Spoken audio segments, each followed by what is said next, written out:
Magandang araw po, welcome po sa aking channel, Noob9 TV. Patalasasan po, meron po ba kayong mga properties na napapabayaan or non-performing assets? Plan nyo ibenta, pero wala kayong oras sa pagbenta nito. Kung ito'y pagkakatiwala nyo po sa amin, tawag lang po kayo sa aking numero, usap po tayo, gawin ko po ng video for free. Yes, libre po, wala po kayong babayaran. Tutulungan pa namin kayong mabenta ang inyong property. Kami na po bala sa marketing, sa boosting or paid ads. Even sa tripping, hindi na po kayo mapapagod sa pag-entertain ng mga buyers. Kami na po bala sa lahat. Tawag lang po kayo. Nandito po tayo ngayon sa Nasugbu, Batangas kung saan meron po tayong bagong video presentation. Isang residential farm property na may overlooking view. Ito po'y titulado, buhay po ang may-ari. Kaya wala po kayong magiging problema sa documentation o sa transfer ng title. Napakatahimik po ng lugar, sariwa ang hangin, at malamig po ang klima. Ito po ay along main road na two-way cemented barangay road. Sa loob po itong property ay meron pong 5 structure. Ito pong main house o rest house. Then meron pong mga guest house, warehouse, at caretaker's house. Meron din pong game farm, pero wala na pong mga manok. Pero usable naman po yung mga bahay ng manok. At sa dulo po nitong property ay meron pong ilat o dry creek. Ito pong rest house ay sa baba lang natin mapapasok gawa ng hindi po available yung susi para mabuksan yung mga kwarto. Pero babalikan po natin ito para may present ko sa inyo itong buong rest house. So ngayon po, pasensya nyo na kung hanggang dito lang tayo muna sa baba nito. Ito po ay well-maintained kaya wala na rin kayong ipapagawa dito. Anytime po once na ma-acquire nyo, ay pwede nyo na pong lipatan kaagad. Ito po yung ground floor, kung saan ito'y open concept lang, walang partitions. Meron po itong mga glass walls, tile flooring, maayos ang pintura ng ceiling at wall. At tungkol naman po sa mga furnishings o mga kagamitan, siguro pag-usapan nyo na lang ni owner. Ito pong property ay pwede nyo pong gawing events place. Ito pong building ay pwede nyo gawing receiving area. Then sa likod po napakalawak pa po ng area. Kaya po nang sabi ko sa inyo kanina, may lot area po ito na 2 hectares or 20,000 square meters. Patag na patag po ang lupa, kaya usable po lahat. Wala pong masasayang. At ang gandaan pa po dito, ito po ay may overlooking view. Bayan ng Nasugbu. Yan po yung driveway na papunta sa unang gate. Meron pong secondary gate dun sa kabilang side naman. At mula po dito, meron pong open field. Medyo slope lang ng konti, then patag ulit. Meron pong concrete stairs, pababa nito, pero ilang steps lang naman po yan. So yan po yung open field na kung saan meron po itong 3 cabanas. Ito po yung tinutukoy ko na pwede pong lagyan ng events place, then lagyan ng swimming pool, then yan po yung caretaker's house na may covered car garage.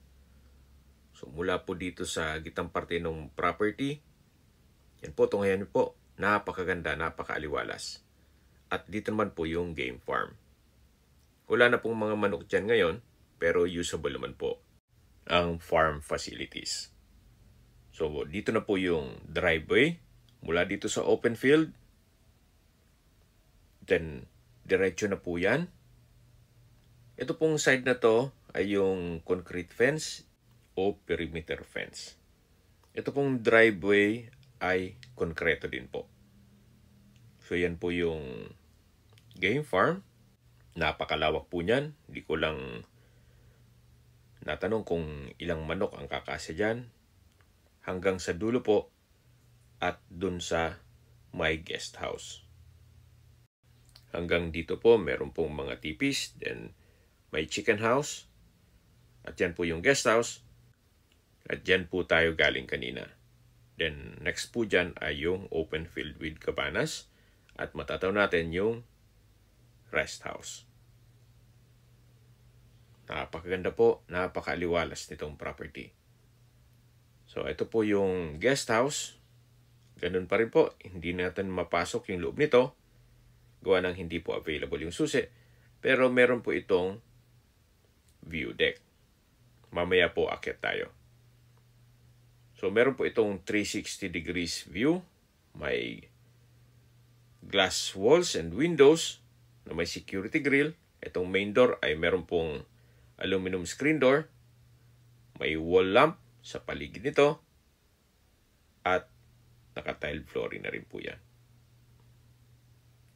Matatanaw po dito yung perimeter fence. Hanggang dun po yan sa taas, sa may main gate. Ito po yung pangalawang guest house. Then, yan po yung warehouse at yung chicken house.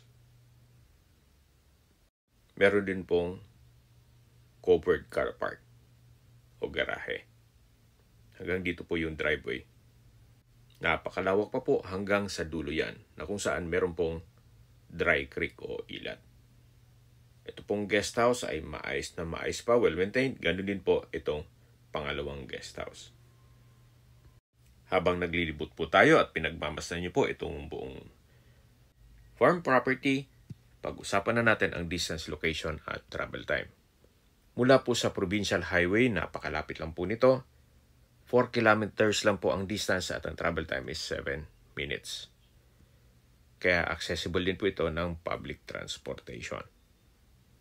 Mula naman po sa bayan ng Nasugbo, ang distance is 10 kilometers at ang travel time is 18 minutes.